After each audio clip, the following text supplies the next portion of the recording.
안녕하세요. 동덕여자대학교와 성북문화재단 월곡 꿈그림 도서관, 달빛마루 도서관 협력 사업으로 진행되는 제4회 월곡 인문학 동행에 오신 것을 환영합니다. 저는 진행을 맡은 동덕여대 방송연예과 이루아입니다. 만나서 반갑습니다. 올해는 코로나19 상황으로 인해 온라인 채널로 찾아뵙게 되었습니다. 여러분은 성북문화재단 공식 유튜브 채널에서 이 영상을 보실 수 있고요. 동덕여대 학우 여러분은 동덕여대 스마트 클래스에서 시청해 주세요. 시청 소감 이벤트도 준비되어 있습니다. 자세한 내용은 자막으로 확인 부탁드리겠습니다. 오늘 저희가 모신 분은 얼마 전 문재인 대통령의 추천 도서로 화제가 되었죠. 리더라면 정조처럼의 저자이자 한신대학교 정조교양대학 교수이신 김준혁 작가님입니다. 네, 안녕하세요, 작가님. 예, 만나 뵙게 돼서 반갑습니다. 네. 김준혁입니다. 예. 만나 뵙게 되어서 정말 영광입니다. 무슨 영광은요, 뭐. 예, 예. 오늘 이렇게 월곡에 꿈 그린 도서관 또 달빛마루 도서관 이렇게 제가 오게 된 게 묘한 인연으로 오게 된 것 같아요. 정조의 호가 두 가지인데 하나가 홍제라는 호고 하나가 만천명을 주인홍이라는 호인데 바로 만천명을 수많은 만 개의 천을 비춰주는 밝은 달이라고 하는 그런 호거든요. 정조가 스스로 달의 군주를 선포를 하셨는데 달의 동네 월곡에서 정조 이야기를 하게 돼서 이게 묘한 기묘한 인연이 아닌가 하는 생각을 하게 됐습니다. 예. 네, 고맙습니다. 저는 이 책을 읽으면서 정조가 신료들의 공덕을 기념하기 위해 만든 모임의 이름이 동덕회라는 것을 알게 되었습니다. 예, 맞아요. 동덕회죠. 예. 저희 학교 이름 때문인지 네. 괜히 친숙해지더라고요. 그 동덕회라고 하는 이름은 정말 멋진 이름이거든요. 동덕회라고 하는 이름을 처음 만든 것이 1775년 12월 5일 날 그 정조가 처음 만들어서 1776년 12월 5일 날 첫 모임을 이제 개최를 하게 됩니다. 그래서 영원히 우정을 변치 말자라고 했는데 오늘 제가 동덕여대에 또 우리 이루아 학생하고 인연을 맺게 돼서 또 동덕회 정신으로 영원히 인연을 잊지 않는 그런 게 되었으면 하는 바람입니다. 예. 네, 감사합니다. 그럼 작가님, 오늘의 강연 주제는 어떤 건지 소개 부탁드립니다. 오늘 강연은 제가 리더라면 정조처럼에 나와 있는 그런 내용 중에서 전체를 다 할 수는 없고요. 제가 오늘 작가의 입장으로 왔기 때문에 이 책을 왜 쓰게 됐는지 그리고 이 책의 주요 내용은 어떤 것인지 그리고 우리는 정조한테 정말 배워야 될 것은 무엇인지 이런 정도의 이야기를 하고 싶습니다. 예. 네, 오늘 강연 주제 정말 기대가 됩니다.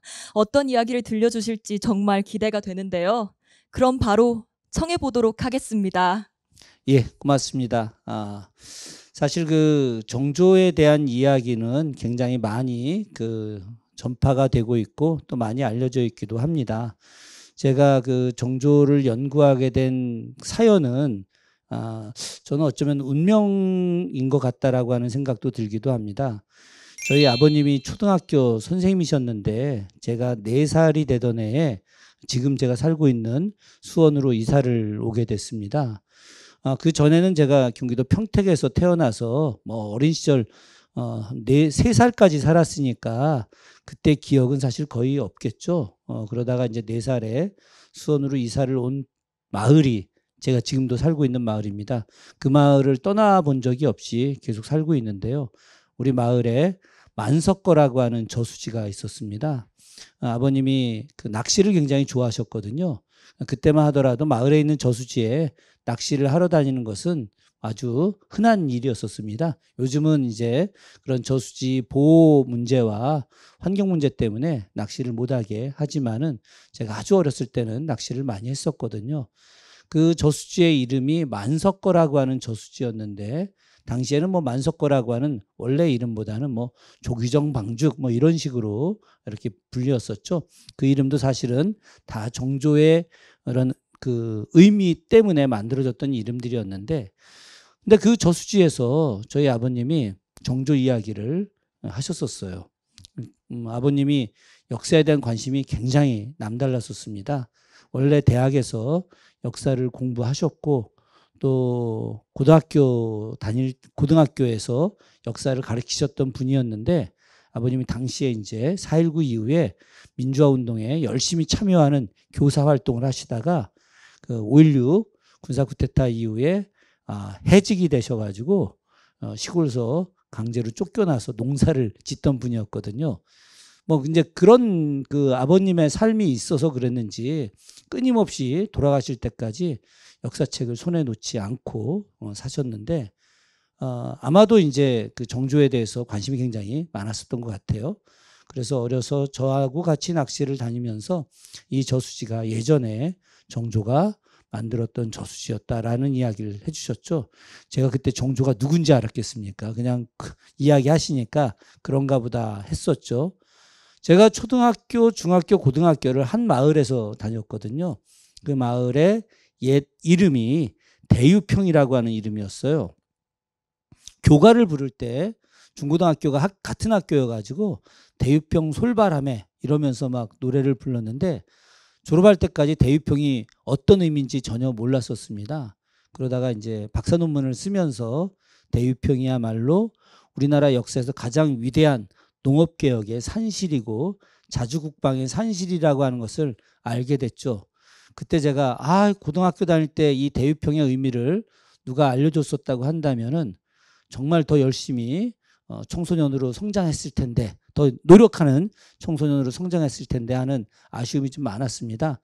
그래서 나중에 제가 우리 모교에 그 이제 소식지 같은 데 있잖아요. 거기에 대유평의 의미 해서 정조가 왜 이 대유평을 만들었는지, 대유라고 하는 것은 어떤 의미가 있는 건지, 대유라고 하는 것은 정말 무럭무럭 성장한다 이런 의미가 그 안에 담겨 있거든요. 그래서 이제 제가 우리 모교 후배들에게 열심히 성장하는, 그래서 이 나라의 큰 일꾼이 되는 그런 청소년으로 성장하기를 바라는 마음, 그걸 제가 강의도 하고 또 글로도 써주기도 하고 그랬었습니다. 어쨌든 그런 과정에서 정조에 대해서 아주 어려서부터 생각을 좀 하게 됐었죠. 그런데 결정적으로 제가 그 정조에 대해서 깊이 있는 공부를 하게 된 것은 대학원에 들어가고 나서였었습니다. 저는 뭐 그 대학 다닐 때 뭐 학생 운동에 대해서 뭐 아주 매우 열성적으로 참여한 적은 없었으나, 그러나 졸업할 때까지 늘 그 현장에서 있었고, 그리고 졸업 이후에도 계속해서 요즘으로 말하면 이제 시민단체 같은 건데, 그런 단체에서 계속 일을 하다가 이제 뒤늦은 나이에 공부를 좀 해야 되겠다 생각을 해서 뒤늦게 이제 공부를 하러 대학원에 진학을 하게 됐습니다. 큰아이를 낳고 나서 대학원에 갔으니까 정말 늦게 간 거였고, 제 동기들이 다 박사과정 다닐 때였는데 갓 석사과정으로 이제 입학을 하게 된 거죠. 그때 이제 처음으로 과제를 이제 하게 됐는데, 과제와 발표를 하게 됐는데, 그때 이제 과제 발표 내용이 무엇이었냐면 규장각 안에 있는 정조 시대에 만들어졌던 자료를 해제해서 발표를 하는 거였었습니다. 그때 당시에 이제 서울대 규장각에서 그 석사과정 수업을 받을 때였는데, 제가 이제 뭐 잘 몰랐죠, 그죠? 어떻게 알겠습니까? 그래서 규장각 도서 목록에 있는 자료를 쭉 찾다가 1799년에 만들어졌던 범우고라고 하는 그 책이 있는데, 그 책을 해제하기로 한 거예요. 왜 그럼 그때 범우고였느냐? 그 며칠 전에 범우사에서 나온 책을 읽었거든요. 그러니까 범우라고 하는 게 뭔가 인연이 있구나라는 생각이 들어서 이 범우고를 이제 복사를 하게 돼가지고 그 자료를 보게 됐어요. 봤는데 서문을 정조가 썼더라고요. 정조가 서문을 썼는데, 그때는 뭐 한문 실력이 거의 없던 때여가지고 정말 어렵게 선배님들한테도 부탁하고 뭐 또 이제 자료도 찾아보고 해서 번역을 하게 됐는데, 그 범우고 서문 내용이 저를 정조한테 완전히 빠지게 만들었어요. 그 내용이 어떤 내용이었냐면 승려들에 대한 내용이었습니다. 조선시대 하면은 그 숭유억불, 그게 머릿속에 박혀 있잖아요. 유교를 숭상하고 불교를 억누른다. 그게 전 박혀 있었기 때문에 대학원 들어가서도 그냥 오로지 그 생각만을 했었는데, 숭유억불이 아닌 그 내용은 바로 승려들이 가난 때문에 또 이런 핍박 뭐 이런 것들 때문에 자꾸 산으로 들어가게 됐는데, 산에 들어가서 먹을 게 없어서 굶어 죽기도 하고 호랑이한테 물려 죽기도 하는데, 이들이 나의 백성인데 이 사람들이 이렇게 고통받게 살게 해서는 안 된다. 그래서 내가 이 승려들을 제대로 살게 하기 위해서 전국에 있는 사찰의 현황을 조사하게 했다. 그래서 조사된 내용이 이 책이다. 그래서 나는 앞으로도 이 사찰도 보호하고 승려들도 보호해야 되겠다라고 하는 내용이 그 서문에 정조가 직접 쓴 거예요. 그래서 제가 너무너무 놀랐어요. 아니, 이런 글을, 이런 생각을 숭유억불이란 시대에, 성리학이 중심이던 시절에 왕이 이런 글을 쓸 수가 있을까? 정조는 도대체 누구야? 라는 생각을 이제 하게 된 거죠. 그래서 그때부터 정조와 관련된 논문을 찾아보고, 정조 가지고 박사 논문을 몇 명 썼는지 찾아봤는데, 글쎄, 정조 연구가 거의 없는 거예요. 저는 엄청나게 많이 있을 거라고 생각했는데 엄청나게 없었어요, 당시에. 그래서 제가 이게 하늘의 운명인가 보구나.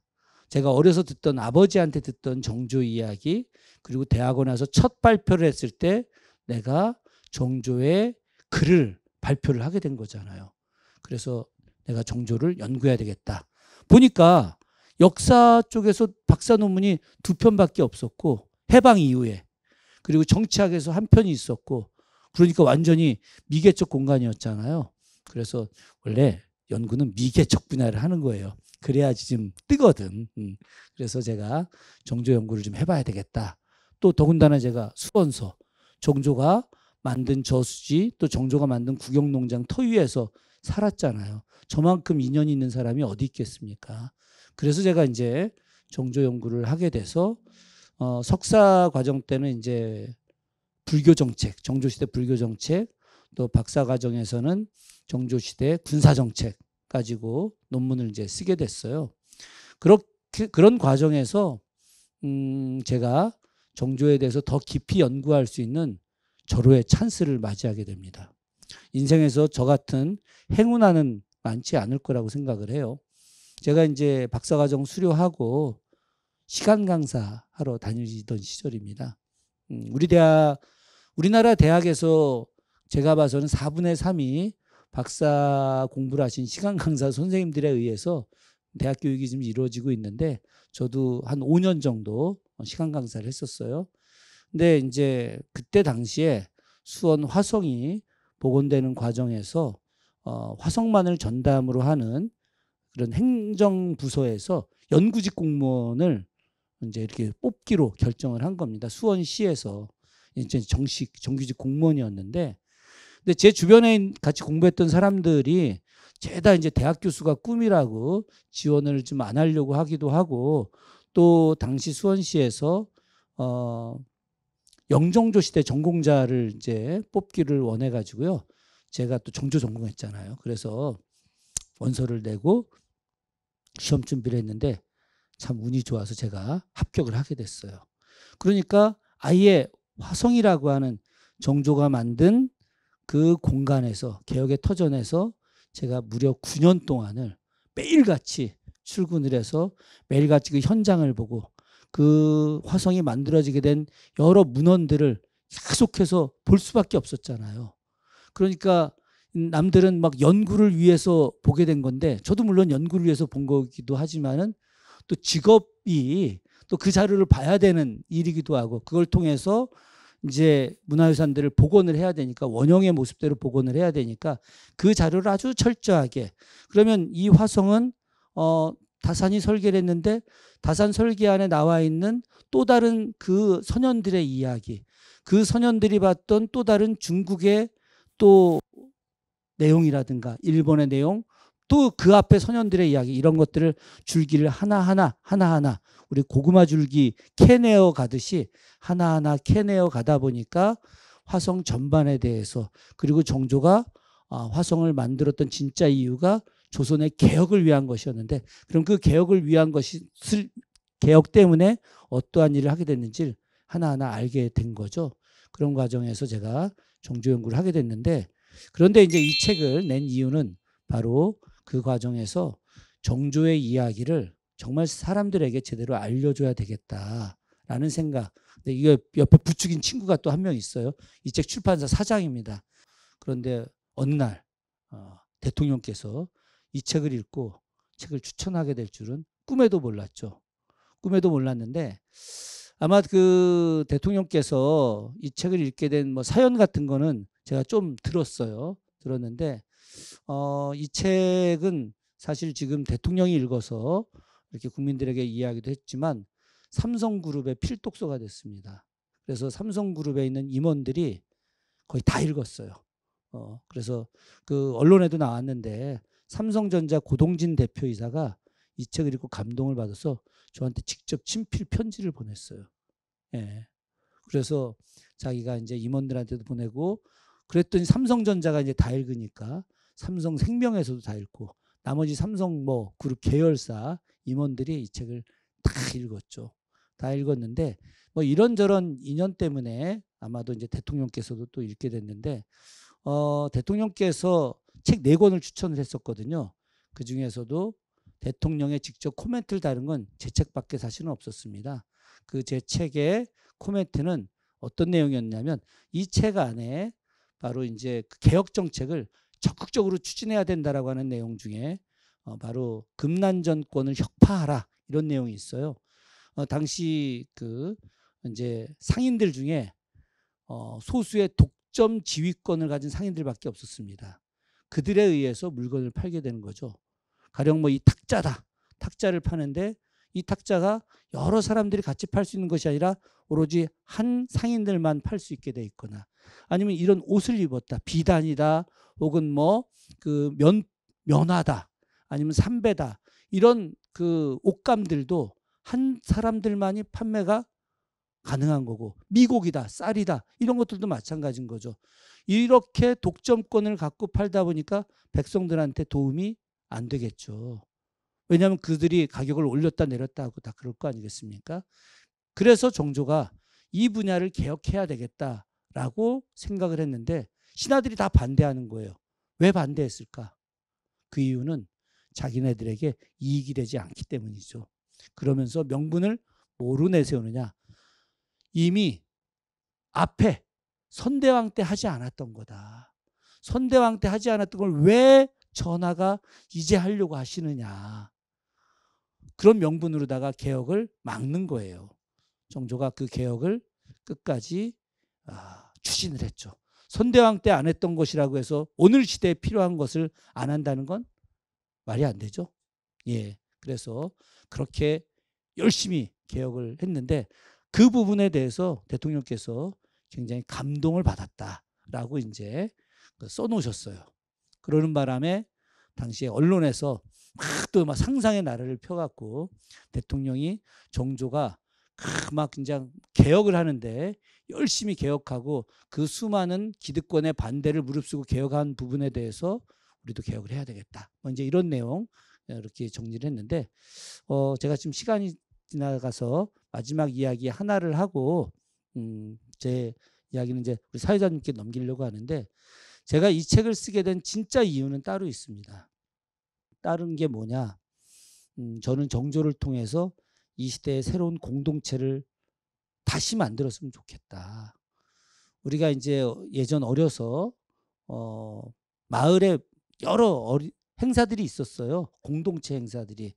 가령 뭐 쥐불놀이 행사도 있기도 하고 정월 대보름에 집집마다 돌아다니면서 이렇게 밥을 얻어가지고 쌀을 얻어서 좀 어려운 아이한테 갖다 주는 행사도 하고 또 함께 또 이렇게 마을에 모여서 같이 청소도 하고 이런 여러 일들이 있었는데 지금 어느 순간인가 그 마을의 공동체 문화가 사라지기도 했고 사람들을 갖다 예의로서 존중하는 이런 일들도 다 사라져 버렸습니다.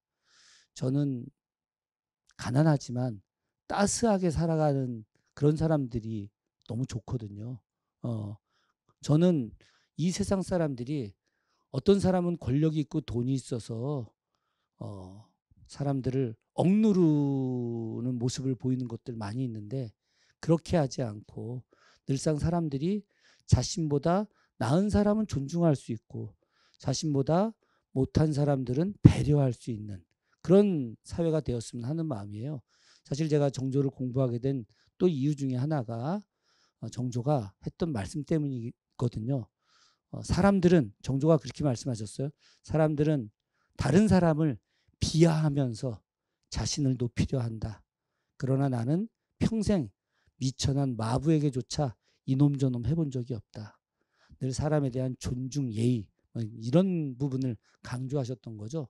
저는 오늘 살아가는 사람들이 정조가 비록 왕이었음에도 불구하고 이렇게 가장 낮은 사람들한테도 존중의 예의를 표시했던 것처럼, 오늘 이 시대가 사실 물질 만능주의, 거기다가 또 막 무조건 좋은 대학에 가야 된다, 막 메이저 대학에 가야 된다라고 하는 것으로 인해서 인간화 교육을 시키지 않고 오로지 공부하는 기계를 만들어내서 청소년들이 다른 청소년들을 배려하지 않고 자기의 이익만을 생각하는 그런 시대로 나가는 것을 저는 변화시켜야 되겠다. 그러려면 뭐 이 책 한 권이 그런 변화의 도구가 되기는 어렵겠으나, 그러나 이 책을 통해서 조금 더 변화의 어떤 시대, 따뜻한 인간의 공동체 시대를 만들어줄 수 있는 그런 이 사회의 리더들을 양성해 줬으면 좋겠다라고 하는 마음으로 책을 좀 쓰게 됐습니다. 나머지 이야기는 우리 사회자님께서 질문을 해주시면 자연스럽게 대답하는 걸로 하도록 하죠. 네, 말씀 고맙습니다. 정말 들으면 들을수록 더 빠져드는 이야기였던 것 같아요. 저 또한 마음이 따뜻해지는 것 같습니다. 고맙습니다. 네. 다음은 저희가 독자분들께 사전 질문을 몇 가지 받아 놓았는데요. 답변해 주시면 감사하겠습니다. 네, 좋아요. 예. 먼저 첫 번째 질문입니다. 보통 사람들은 리더보다는 조직의 구성원인 경우가 더 많잖아요. 그렇다면 리더로서의 위치가 아니라 신입이나 사회초년생의 위치에서 오너십을 가지려면 어떤 동기부여가 있어야 될까요? 충분히 그럴 수 있죠. 뭐 처음부터 다 리더가 되는 건 아니지 않습니까? 그리고 모든 사람이 다 리더가 될 수도 없어요.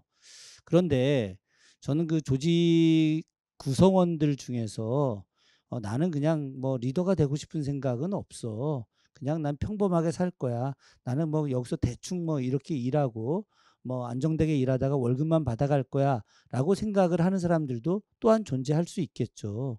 그러나 조직이 발전한다는 것, 조직이라고 하는 것이 아주 작은 조직일 수도 있고 큰 조직일 수도 있고 다양한 형태의 조직이 있잖아요.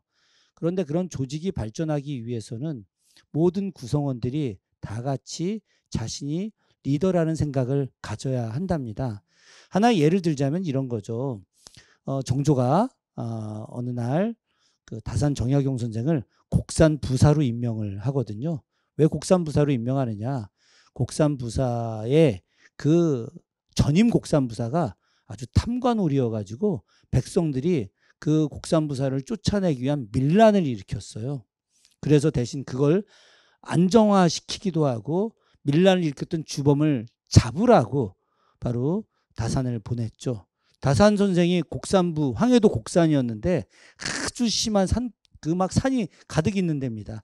황해도가 저 서해안 쪽으로는 연백평야가 있어서 넓은 지역이지만 이 곡산은 함경도와 평안도 경계여가지고 완전히 산이 깊은 산이 있었던 그런 지역이었는데, 갔더니 아니 당시 밀란의 주범이 딱 고을 입구에 있는 거예요. 몇백 명의 백성들하고.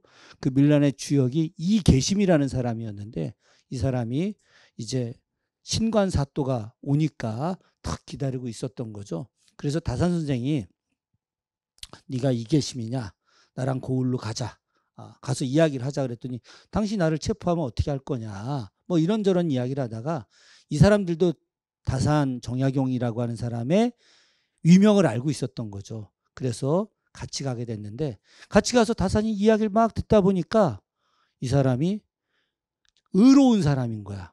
역적이 아닌 거야. 그래서 다산 선생이 정조한테 장계를 올립니다. 이계심은 반역자가 아닙니다. 역적이 아닙니다. 이계심은 의로운 사람입니다. 거꾸로 이 사람은 무죄 방면을 하는 것만이 아니라 조정에서 관리로 써야 됩니다. 그래서 나라를 위해 일하게 해야 됩니다. 그러면서 무죄 방면을 했다라고 하는 장계를 써서 조정에 보냅니다. 조정의 신하들이 난리가 났어요. 감히 이런 역적을 일개 수령이 무죄 방면을 하다니, 이건 임금이 해야 될 일인데 어떻게 일개 수령이 무죄 방면을 하느냐, 난리가 났었죠. 그때 정조가 고을 수령은 단순하게 고을 수령이 아니라 임금의 역할을 대신하는 거다. 그러니 임금의 생각처럼 생각하고 임금의 말처럼 말하고 임금의 행동처럼 행동하는 것이다. 직급이 낮은 고을 수령이 사실은 임금하고 똑같은 역할을 하는 사람이었다라고 하는 거죠. 그래서 오늘 정약용이 이렇게 내린 결정은 내가 내린 결정과 같은 것이다. 이제 앞으로 경들도 임금처럼 생각하고 임금처럼 말하고 임금처럼 행동해야 된다. 그래야지 이 나라의 백성이 잘 살 수 있는 것이다 라고 말씀하셨거든요. 저는 여기서 마찬가지로 조직의 모든 사람이 다 리더가 될 수 없으나 그런 바로 들어간 작은 구성원이라 하더라도 그 리더처럼 생각하고 행동하고 말하고 그러면서 판단하고 그러면은 그 조직이 훨씬 더 풍요로워질 것만이 아니라 본인도 역시 성장해 나가게 되겠죠. 그러다 보면 나중에 어떻게 될까요?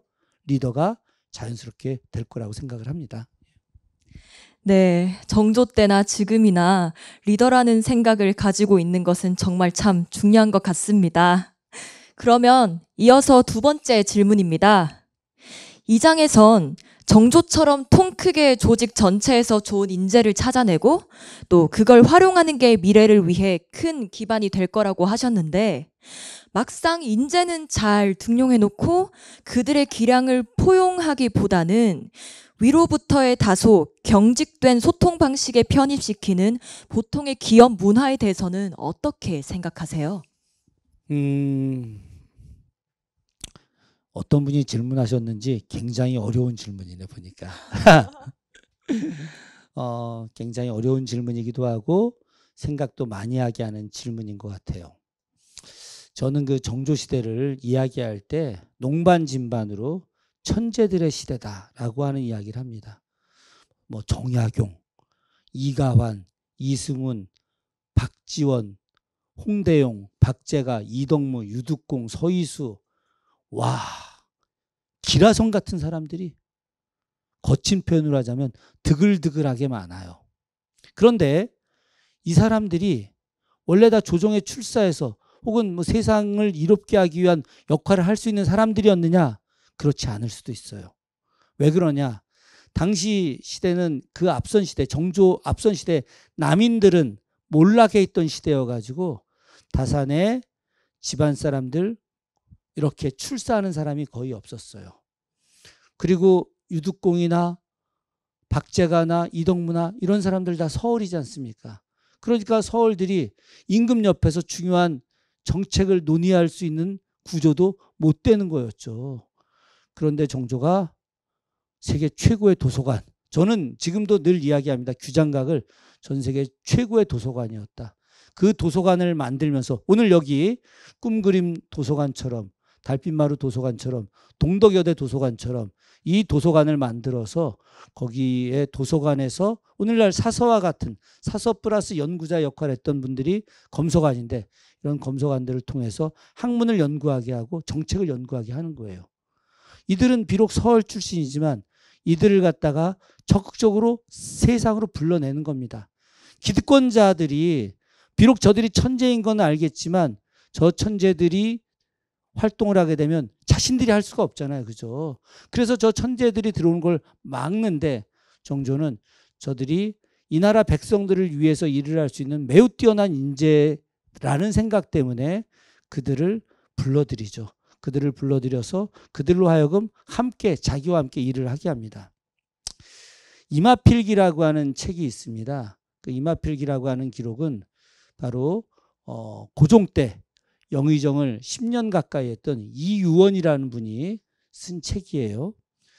이 이유원 선생이 그 유명한 신흥무관학교 만든 이회영, 이석영 이분들의 큰아버지입니다. 경주시 오성 이양복의 종손이에요. 이분이 아주 그냥 기록에 빠진 사람이어서 여러 당시 역사에 대한 기록을 남겨놨는데 그중에 매우 흥미로웠던 기록이 송장군 이야기입니다.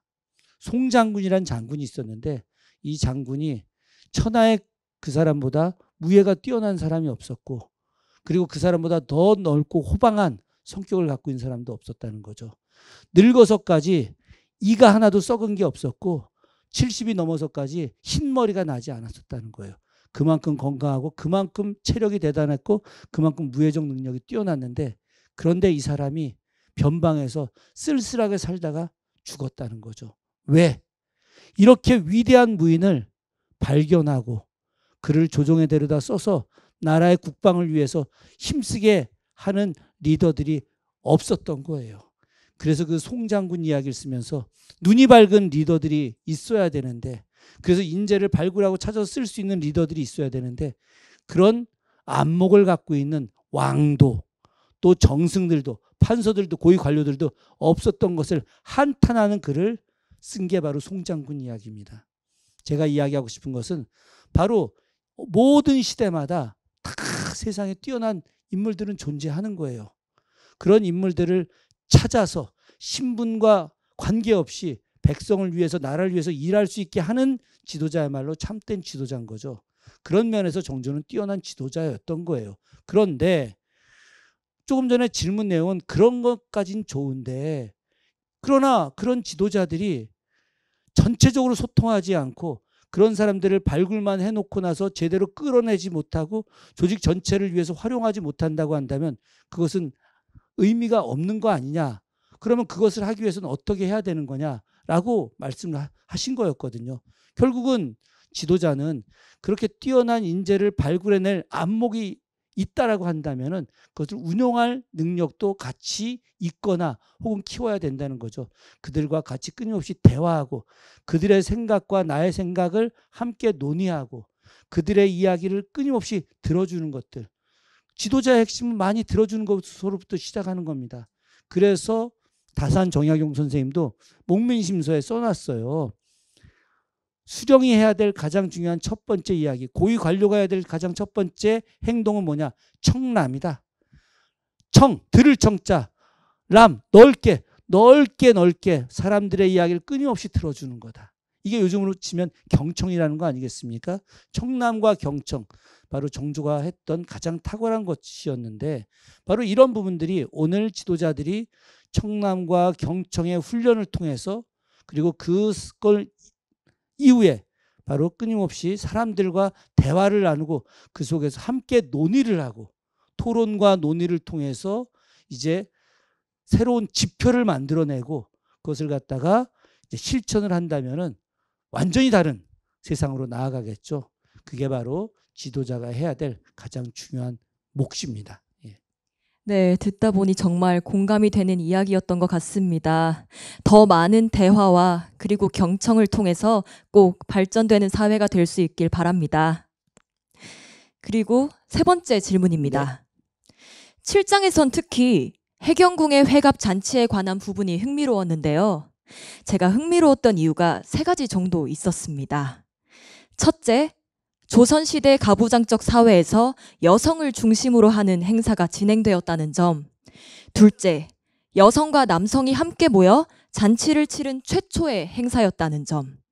셋째, 행사에서 사용되는 음악을 반을 조선의 음악으로 대체하고 백성들의 춤을 도입했다는 점입니다. 당시 중국에 대한 사대 때문에 조선의 왕실 의례에서는 철저히 중국의 음악을 사용하는 게 관례였는데 이렇게 한 걸 보면 정조는 백성들의 문화에 확실한 자부심을 가지고 있었다는 거잖아요. 이러한 파격적인 시도를 한 정조에 대해서 당시 조정과 왕실의 반응이 어땠는지 궁금합니다. 이분이 책을 정말 깊게 읽은 분 같고 우리 이루아 학생도 그렇게 생각을 해요? 네, 어, 동의합니다. 저는 그 정조 시대를 특히나 이 시대와 관련된 1795년에 이 행사를 우리나라 근대화의 시작이다라고 규정을 하고 있어요. 그런데 많은 사람들이 그것이 과연 근대화의 시작이냐라고 하는 의문점을 이야기하기도 합니다. 그거 아니야 이렇게도 이야기하죠. 왜 그렇게 이야기할까 제가 생각을 해봤는데 사람들이 근대화를 산업화로 생각을 하는 거예요. 그러니까 기계 문명이 만들어지고 기계가 돌아가고 막 이런 거 있잖아요. 그죠? 그래서 경제적인 부가 나타나고 이런 것을 근대화로 생각을 하는데 저는 그렇게 생각하지 않아요. 제가 생각한 근대화는 바로 인간화입니다. 인간에 대한 존중의 시작이 바로 근대화의 시작이다. 그 이전에 봉건 시대는 인간을 신분적으로 나눴잖아요. 인간을 존중하는 건 아니잖아요. 신분으로 나눴는데 어떻게 인간을 존중하겠습니까?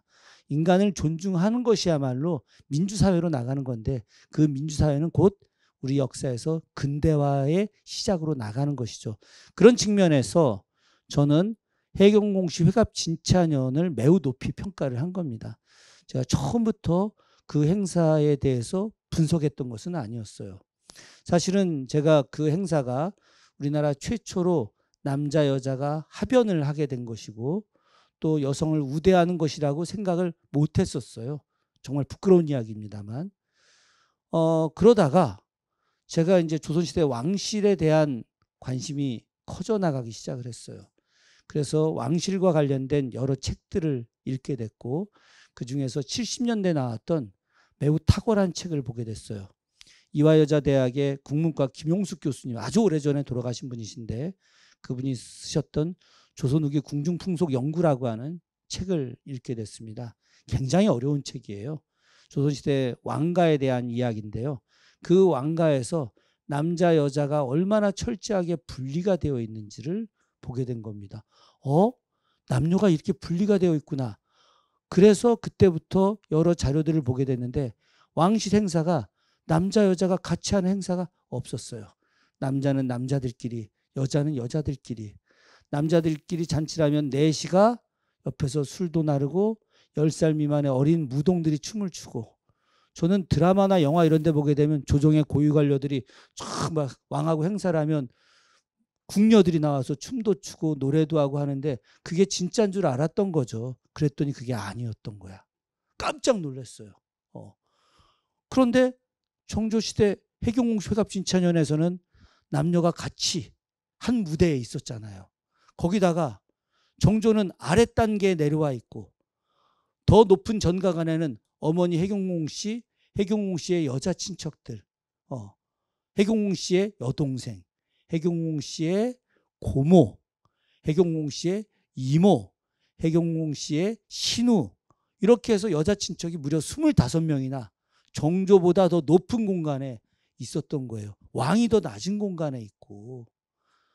아니 이걸 그게 조선시대 예법에서 존재할 수 있는 일인가? 존재할 수 있는 일이 아니에요.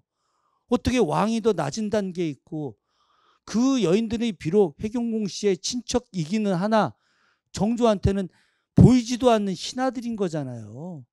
그 신하들을 그것도 여성들을 더 높은 곳에 자리하게 하고 낮은 곳에 정조가 있었다라고 하는 것은 조선시대 역사에서 있을 수 없는 일인데 그런 일들이 실제로 진행이 됐잖아요. 그것은 바로 시대가 변화하기 시작했다는 것을 직접 보여준 겁니다. 여성들이 우대하고 남자 여자가 한 자리의 공간에 있게 하고 거기에 대해서 아까 질문했던 대로 조선 백성들의 무용을 그리고 조선 백성들이 사용했던 악기를 정조가 이야기한 우리 역사상 1000년에 있었던 최고의 행사다라고 하는 이 잔치에 사용하게 한 거잖아요. 조선의 음악으로 조선의 악기로 어머니에 대한 잔치를 해주었다. 놀라운 일인 거죠. 이것이야말로 참다운 진경문화. 그래서 아까 질문에 나왔던 사대주의 시대에 바로 사대를 늘 강조하던 그 시절에 우리의 음악으로 우리의 문화로 우리의 행사를 치르게 된 것 이것에 대해서 당시 조정의 신하들에 대한 반응은 솔직히 기록되어 있지 않았어요. 그것을 알 수는 없습니다. 다만 그러나 해경홍 씨 회갑 진찬연을 그렸던 그림, 당시에 봉수당 진찬도 그 그림을 단원 김홍도가 그렸는데 그 그림이 서울에서 수도 없이 많이 베껴지고 그 베껴진 그 그림을 지방의 화가들이 다시 베껴서 퍼지게 된 거죠. 그러면서 조선에서 새로운 남녀 합연의 문화, 그리고 우리 악기의 사용의 문화, 그리고 왕보다 더 높은 공간에 바로 여인들이 있었던 이 문화의 모습이 조선 팔도에 다 퍼지게 된 겁니다. 아마도 그런 그림을 통해서 인간에 대한 존중과 예의, 또 정조의 효, 우리 문화에 대한 자긍심, 이런 것들이 알려지지 않았나 하는 생각이 듭니다. 예. 네, 정말 인간에 대한 정중과 예의가 가득 찼던 왕이었던 것 같습니다. 이어서 네 번째 질문입니다. 이번 질문은 저도 궁금하네요. 정조의 리더십 중에 작가님께서는 어떤 부분을 가장 닮으려고 노력하고 계신가요? 사실 생각해 본 적이 없었는데 만약에 제가 정조의 리더십 중에 가장 닮으려고 노력을 한다면은 저는 사람에 대한 존중과 예의, 이것을 가장 닮으려고 노력을 합니다. 아까도 제가 말씀드렸지만 정조가 그렇게 이야기를 하죠. 나는 비록 미천한 마부에게조차 이놈저놈 해본 적이 없다. 얼마나 사람을 따스하고 존중하는 것이겠습니까? 정조가 했던 매우 흥미로운 이야기 중에 하나가, 물론 제가 책에도 다 쓴 이야기이긴 합니다만은 나는 관료들에게 어려운 질문을 하지 않는다.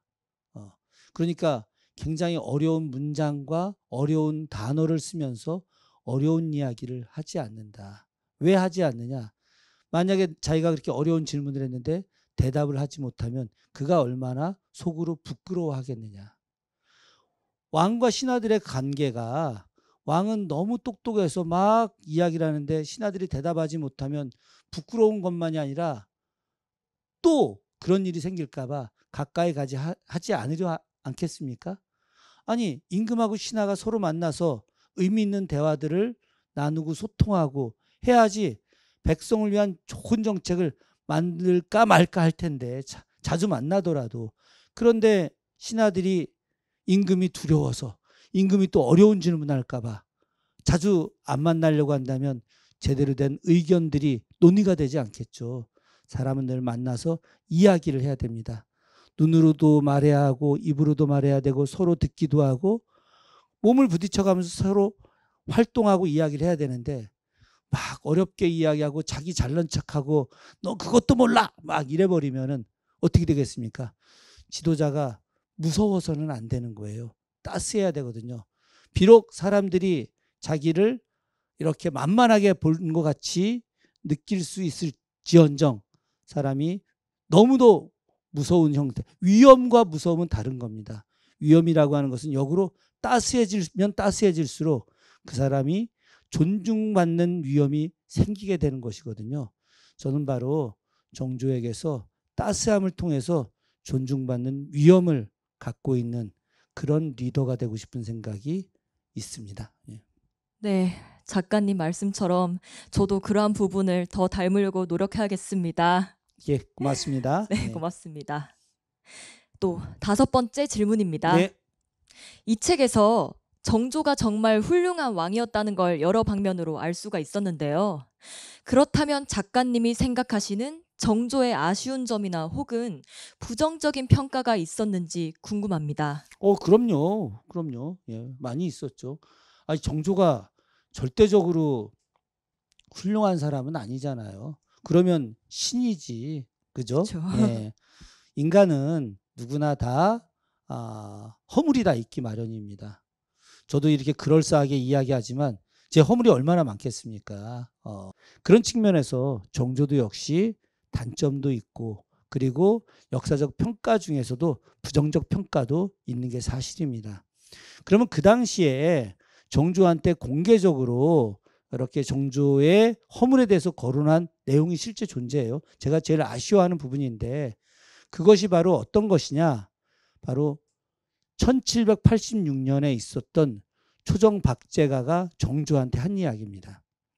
정조가 1786년이 되고 나서 신하들한테 그렇게 이야기해요. 올해가 내가 왕이 된 지 10년이 되는 해다.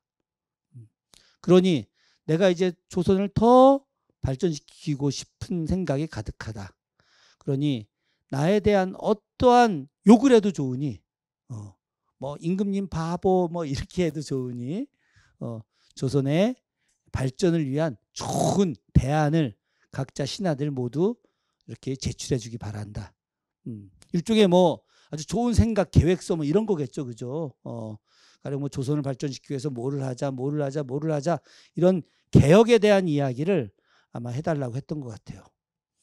그래서 추종 박제가도 장문의 글을 썼어요. 글을 썼는데 그 글이 어떤 글이었느냐? 핵심 내용이 서양의 선교사들을 조선으로 불러들여서 서양의 과학기술을 적극 활용하자라고 하는 내용이었습니다. 추종 박제가가 이미 2번이나 연경에 갔다 왔거든요. 북경에. 가서 서양 선교사들 다 만나보고 왔잖아요.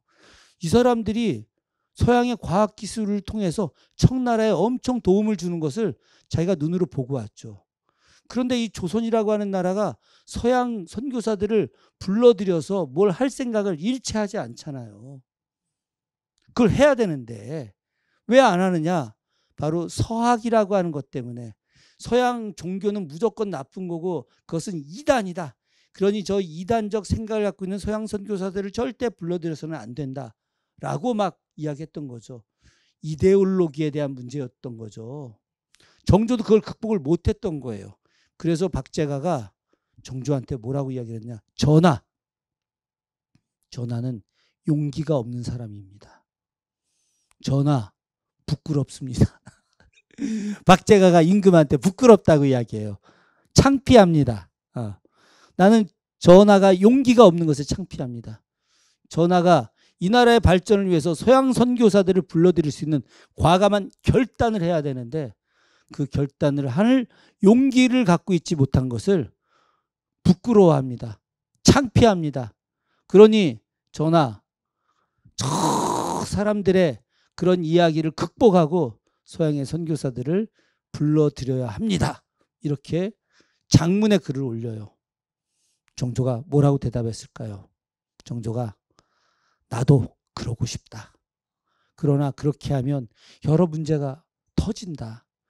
그러니 조금만 기다려달라. 내가 서양 선교사들 꼭 불러드릴 거다. 그러니 너 조금만 기다려줘라. 이렇게 답변을 보냅니다. 그 답변 내용은 지금도 남아있죠. 저는 만약에 그때 당시 정조가 서양의 선교사들을 받아들였다고 한다면 어땠을까? 그러면 정말 일종의 이데올로기 문제, 당시 서학 때문에 나중에 정조가 자기 측근들 뭐 정약용이니 이가완이니 이승훈이니 이벽이니 뭐 이런 사람들 정약전 이런 사람들 다 서학 문제에 걸려가지고 다 쫓겨났거든요. 근데 만약에 그때 과감하게 서학이 아니라 서기론, 서양의 기계문명론 이 서기론을 통해서 좀 더 강력하게 서양과 교류를 했다고 한다면 어떻게 됐을까? 저는 정조에게 있어서 가장 아쉬운 점 그것은 바로 당시 서양과의 교류를 적극적으로 추진하지 못했던 점. 결국은 정조가 중국을 통해서 새로운 지식을 얻으려고 노력하고 일본을 통해서도 새로운 서양의 지식을 얻으려고 노력하고 그런 노력한 것은 분명히 존재하지만 아예 그 실체, 그 사람, 서양 선교사들을 불러들여서 그들의 모든 기술력들을 받아들일 수 있었던 그 통 큰 행동 이것을 했었다고 한다면 역사는 또 어떻게 바뀌었을까 이런 생각을 하면서 제가 생각한 정조에 대한 가장 큰 아쉬움은 초종 박제가하고 똑같은 생각이었다라고 이 말씀드릴 수 있습니다. 예. 네, 이렇게 인간은 완벽하지 않기에 아쉬운 부분도 없지 않아 있었지만 그래도 긍정적인 부분이 더 많았던 구강이었던 것 같습니다. 네, 6번째 질문입니다. 네. 이번 질문은 아주 귀여운 질문이네요. 청소년들이 한국사 공부를 많이 하고 있는데요. 어떻게 하면 한국사 공부를 더 쉽고 재밌게 할 수 있을까요? 공부 팁 좀 알려주세요. 저는 우리 역사 교육에서의 심각한 문제점이 좀 있다고 생각을 합니다. 왜 그러냐면 우리나라 지금까지 역사 교육은 주로 정치사, 제도사 교육이었거든요. 저희 어려서 배울 때 늘 그렇게 배웠어요. 그러니까 뭐 어떤 정치가 있었고 어떤 정책이 있었고 뭐가 있었고 다 외워야 되는 거잖아요. 뭐 관직 제도는 어땠고 뭐 군사 제도는 어땠고 막 이런 식의 이야기들 저도 지금 잘 모릅니다. 저한테 한국사 검정 능력 시험 보라고 하면은 제가 4등급이나 합격하려나? 저는 1등급 합격한 사람들은 어마어마한 사람들이라고 생각을 해요. 그런데 제가 한국사와 관련해서 어떤 질문을 한다 하더라도 거의 막힘이 없이 대답할 수 있는 것은 큰 흐름을 이해하기 때문에 그런 거거든요. 이렇게 큰 흐름을. 그래서 저는 뭐 연도를 외우거나 제도를 외우거나 이런 것들이 아니라 이야기 위주의 역사를 가르쳤으면 좋겠다. 그래서 우리 역사에서 좋은 역사 혹은 우리 불행했던 역사 이런 이야기들을 너무나 그것을 갖다가 완벽하게 뭐 사실대로만 정리할 것이 아니라 그것을 동화처럼 뭐 요즘 뭐 스토리텔링이라고 많이 이야기하는데 그것을 하나의 사례를 갖고 이야기를 만들어서 그 이야기를 통해서 전체를 이해할 수 있는 것들. 뭐 저는 그런 역사 공부가 가장 좋은 공부가 된다. 그래서 어린이들한테는 그렇게 역사 공부를 시키고 그리고 나서 중등과정이나 고등과정에서 체계화된 역사 교육을 시키는 것이 훨씬 좋다. 저는 성인들도 마찬가지라고 생각을 합니다. 성인들도 그렇게 딱딱한 역사 교육이 아니라 매우 다양한 여러 흥미로운 이야기들을 읽으면서 그 속에서 역사를 갖다 제대로 이해하는 것들. 만약에 된다면은 저는 조선시대 역사와 관련된 최고의 책이 있다고 생각을 합니다. 물론 이제 그 시대 그분이 책을 쓰셨을 때 그 뒤에 이야기는 당연히 못 썼겠죠. 여러분 옛날 역사책에도 보았지만 이긍익이라는 분이 계시는데 원교 이광사라고 하는 위대한 학자이자 서예가의 아들입니다. 그분이 이제 역사를 서술하죠. 연려실 기술이라고 하는 매우 탁월한 책입니다.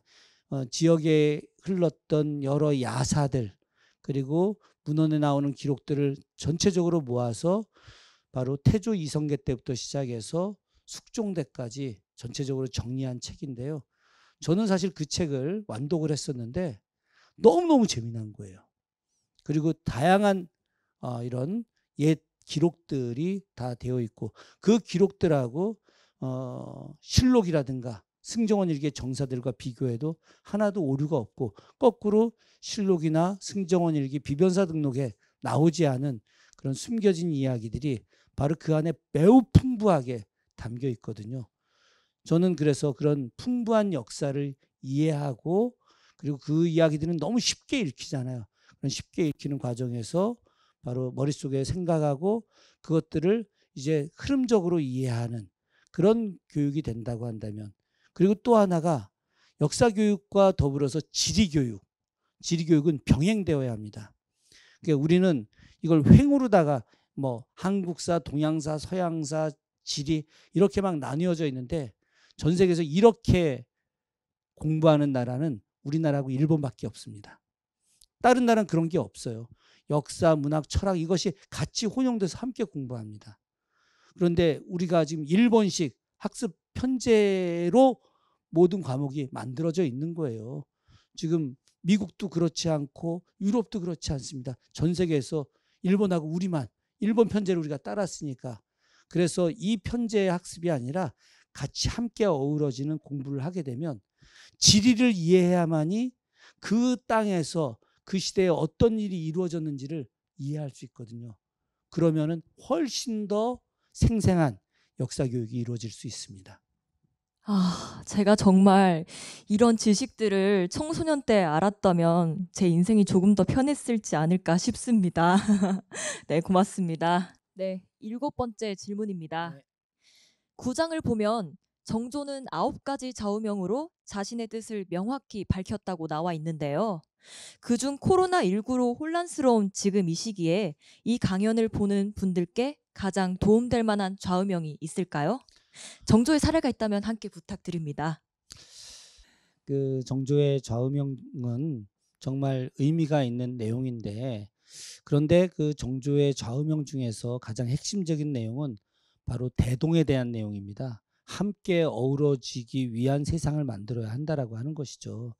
저는 이 코로나19 시대에 우리가 바로 그런 대동의 정신, 함께 어우러짐, 좀 내가 불편하고 힘들다 하더라도 남을 위해서, 상대방을 위해서 마스크를 쓰고 또 상대방을 위해서 절제하는 행동을 해야 하고, 최근에 들어와서 마스크를 안 썼다고 이야기하는 버스 기사에 대해서 폭행을 한다거나 아니면은 지하철 안에서 소리를 지른다거나 이런 행동들을 하는 분들도 여전히 계시고, 또 코로나19에 고통받는 정말 많은 사람들을 위해서 이렇게 참 두꺼운 옷을 입고 그 옷을 입은 상태 속에서 환자들을 치료하는 의사 선생님, 또 간호사 선생님들, 또 많은 의료계 종사하시는 분들, 이분들에 대해서 고마움을 모르고 또 행패를 부리는 사람들도 또 있다고 뉴스에서 보곤 하거든요.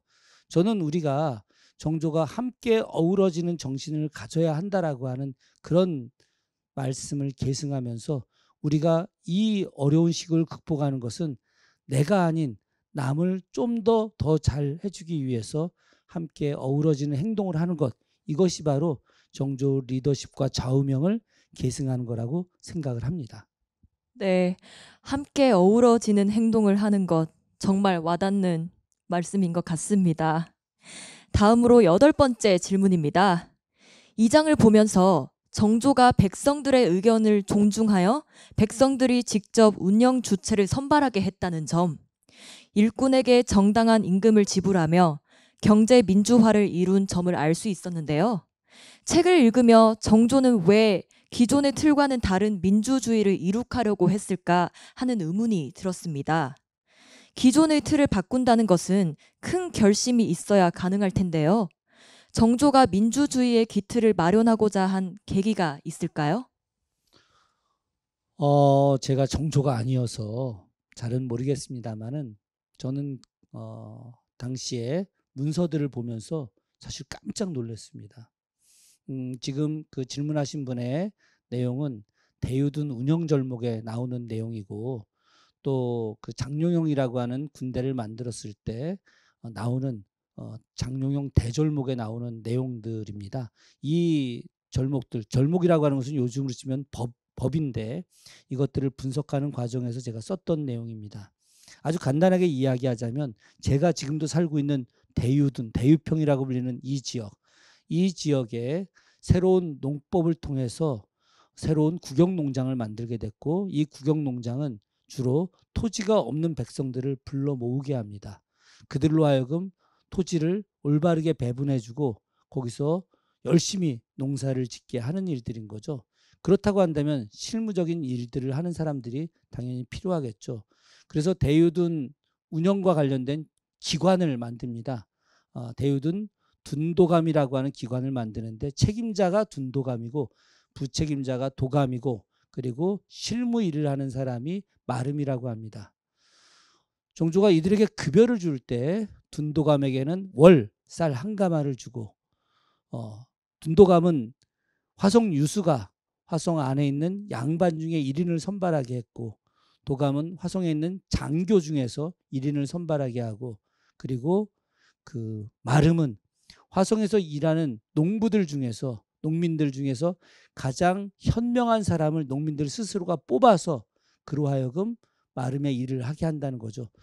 유수가 지정을 해도 될 일을 백성들이 전체 모여서 회의를 통해서 가장 현명하고 일 잘하고 상식적인 사람을 추대해서 뽑게 해서 그로 하여금 일을 맡기게 한다는 거죠. 이게 바로 경제 민주화의 모습이기도 한 거고, 여기에 더해서 아까 제가 월급 이야기를 했는데, 둔도감에게는 쌀 한 가마, 그리고 도감에게는 쌀 한 가마 월, 그런데 마름한테는 쌀을 2가마를 지불하게 합니다. 아니, 요즘 고위직한테는 더 많은 급여를 주고 일은 더 많이 하지만 실무자에겐 급여를 덜 주는 게 일상화된 시절에 거꾸로 정조 때는 실무에서 일하는 사람한테 더 많은 급여를 주고 역할을 부여하는 거죠. 이 놀라운 일 아니겠습니까? 이건 정말 상상이 안 가는 일이에요. 제가 그 법을 보면서 야, 정말 정조가 정말 대단한 지도자구나.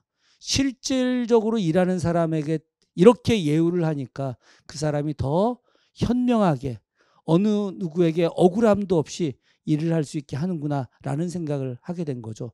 아마도 정조가 이렇게 일을 하게 된 것은 그간의 기득권 세력들이 보였던 탐욕들, 그리고 권력을 이용해서 백성들에게 정당한 대우를 해주지 않았던 것에 대한 분노감, 그래서 역으로다가 가장 현명한 사람들을 뽑아서 그들에게 정당한 대우를 해줬을 때 그가 일을 열심히 해서 백성들이 안락한 삶을 살게 하고 또 경제적으로 부를 얻을 수 있게 만드는데 헌신하게 만드는 것, 결국 그런 부분들이 조선을 부유하게 만들고 조선을 발전하게 하는 것이라고 생각을 했었을 것이라고 저는 생각을 합니다.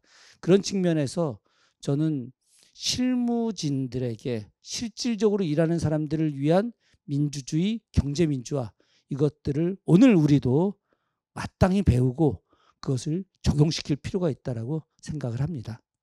네, 답변 감사합니다. 마지막으로 9번째 질문입니다. 6장을 보면 전문 기술자들을 존중하다에서 정조가 기술자와 일꾼들에게 한겨울에 털모자와 소못을 하사해 준 것을 읽고 정조가 이들을 얼마나 높이 대우했는지 알 수 있었습니다. 297페이지에서 보면 정조는 기술자들을 대함에 있어서 단순한 노동 계층이 아닌 그들의 기술과 지혜를 받아 안고자 했다고 적혀 있는데 이들의 어떤 지혜를 받고자 했는지도 알 수 있는 일화가 있었을까요? 정조시대 때 다양한 문화가 나타나는데 그 문화의 가장 총화가 화성건설이라고 이야기합니다. 세계문화유산 화성으로 이제 알려져 있죠. 근데 그 화성을 만들 때 정조가 새로운 제도를 만들어요. 어떤 제도냐? 편수라고 하는 기술자들의 우두머리 제도를 만듭니다. 그러니까 다양한 기술자들을 갖다 이렇게 운영하고 쓰임에 있어서 바로 기술자들 중에 최고 기술자를 선발을 해서 그런 편수를 선발해서 그로 하여금 기술자들을 운영하게 하는 거죠. 실제로 양반 사대부들, 고위 관료들이 건축에 대해서 뭘 알겠습니까? 잘 모르죠. 그냥 뭐 이거저거 막 일을 시킬 수는 있겠으나 합리적으로 일을 시킬 수는 없겠죠.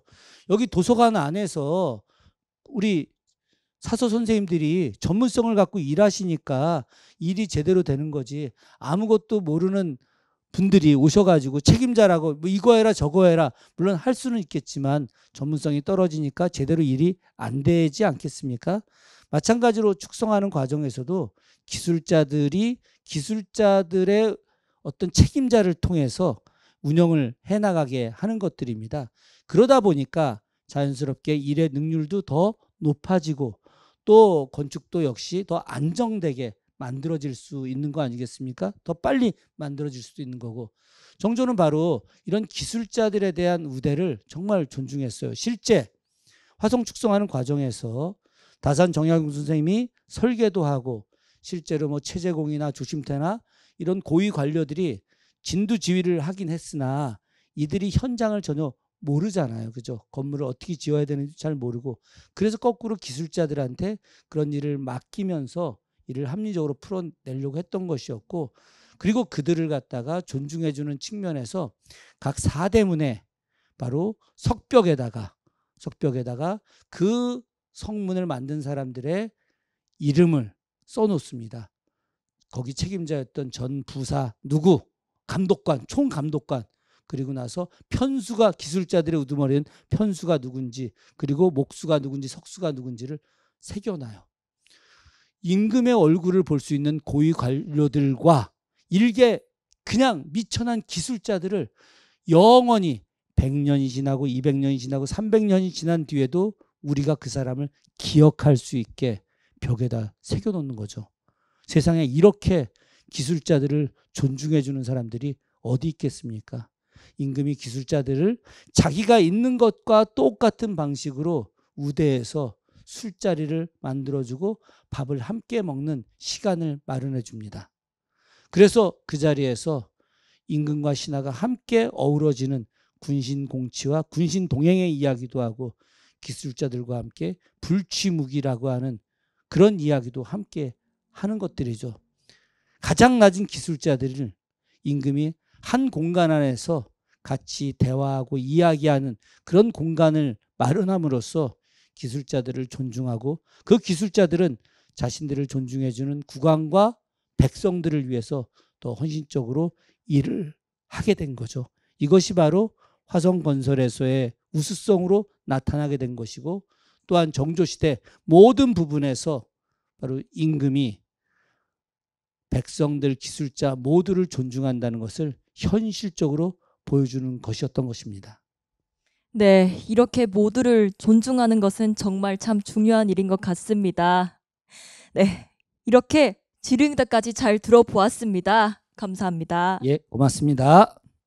이상으로 제4회 월곡 인문학 동행 리더라면 정조처럼의 저자 김준혁 작가님과의 만남을 마치도록 하겠습니다.